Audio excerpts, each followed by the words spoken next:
અમરેલી ધારીના છતડિયા પ્રાથમિક ગામે શાળામાં શિક્ષકોની બબાલનો મામલે સામે આવ્યો છે।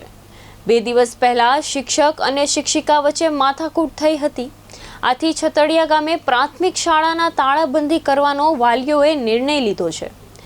પ્રાથમિક શાળામાં એક પણ વિદ્યાર્થીઓ શિક્ષણ કાર્યમાં ન જોડાયા તે બાદ અમરેલીથી શિક્ષણ વિભાગના અધિકારીઓ છતડિયા ગામે પ્રાથમિક શાળાએ પહોંચ્યા હતા।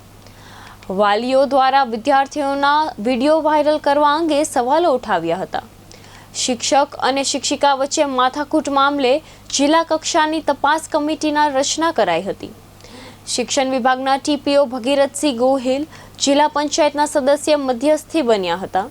હાલ શાળાને તાળાબંધી કરવાનો નિર્ણય મોકૂફ રાખ્યો છે, પણ પ્રાથમિક શાળાના 4 શિક્ષકોની બદલી કરવાનો નિર્ણય કરાયો છે, જેમાં 4 શિક્ષકોની બદલીની ખાતરી મળ્યા બાદ આવતીકાલથી શિક્ષણ કાર્ય રાબેતામું જ શરૂ થશે।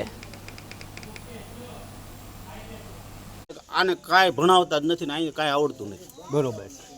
ઈ સિવાયનું કાંઈ જે વિવાદ થયેલો છે અહીંયા જવાબદારી કોઈ સારા માણસ સંભાળી લે એવી વ્યવસ્થા કરવાની। એક એવો પણ બનાવ બનેલો છે કાલને ને પરમ દિવસે એક શિક્ષિકાએ એક શિક્ષક ઉપર આક્ષેપો કરેલા છે, ગંભીર આક્ષેપો કરેલા છે। એ વિશે ત્યારે હું સુરતથી બસમાં હતો, બરોબર, અહીંયા આવ્યા પછી ખબર પડી સાહેબ।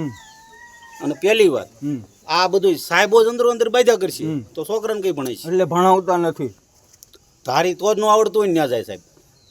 મસ્ત મોટા પગાર લઈને સુમિતાબેન રસિકભાઈ મોલાડિયા, અમારે 4 સાહેબની માંગણી છે। અહીંયા કાંઈ ભણતર સારું છે નહીં, ખોટા આવા વિડીયા ઉતારી વાયરલ કરે છે, તો એનો અમારે માફીનો વિડીયો છે। પાછો શું ઉતાર્યો તો વિડીયો અને શું મારી છોકરીને એવી રીતે બદનામ કરાવી છે કે આવી રીતે તું બોલ, તમને સીટિયા ભરે છે, વાહામાં દબા મારે છે, તો ન આવડતું હોય તો સાહેબ મારે, એ અમે કોઈ પ્રશ્ન અમારો નથી, એ તો મારે ન આવડતું હોય તો, પણ આવી રીતે વિડીયો વાયરલ એને નહોતો કર્યો, એ અમારે માફીનો વિડીયો મારે પાછો તમે જે 2 શિક્ષકો આચાર્ય અને એક મહિલા શિક્ષક રેખાબેન મહેતા બંનેના આક્ષેપો હતા કે ભાઈ 2 શિક્ષકો જે એક છે ભાવેશભાઈ મહેતા અને એક છે જયંતિભાઈ મહેતા, બંને શિક્ષકોને ઉપર એણે આક્ષેપો લગાવ્યા। પ્રાથમિક શાળામાં જે છેલ્લા 2 દિવસથી વિવાદ તાળાબંધીનો પણ કાર્યક્રમ ગ્રામજનો દ્વારા રાખવામાં આવ્યો હતો, આપણે આવીને અત્યારે કોઈ સોલ્યુશન કાઢ્યું છે, શું આખો મુદ્દા સાથે આપણે વાત કરીશું? 2 દિવસ પહેલાં જે ગ્રામજનોએ શિક્ષકો ઉપર ફરિયાદ કરી હતી ગેરવર્તણૂક ના, એ જે વિડીયો વાયરલ થયા હતા અને અહીંયાથી અમને માહિતી મળી હતી, એટલે અમે સૌ પ્રથમ શનિવારે તપાસ કરી છે। ભણતર ખરાબ થાય છે એના વિશે જરાક સરકાર શ્રી આની દિશા સામું સ્કૂલ સામું જોવે, જેથી બાળકોનું ભણતર બગડે નહીં। હાલ 2 દિવસ તો બગડી જ જશે, આજ સોમવાર છે, શનિવાર છે, કાલ રવિવાર યોગ દિવસ હતો ત્યારે કોઈ આવ્યું નહોતું, એટલે હાલ સરકારને અમે એવી માંગ કરવી છે કે અમારે જે 3-4 શિક્ષકો છે એની બદલી કરી નાખીએ, જેથી અમારા બાળકોનું ભવિષ્ય સુધરે। લોકો ભેગા થયા છે શિક્ષકોની બદલી કરાવે, ત્યાં લગી અમારે કોઈ પણ બાળક શાળાએ આવશે નહીં। 3 શિક્ષકોની બદલી જેના વિવાદ ચાલી રહેલા 4 જેટલા શિક્ષકો, આ વિવાદી શિક્ષકોની તમારે બદલી કરો।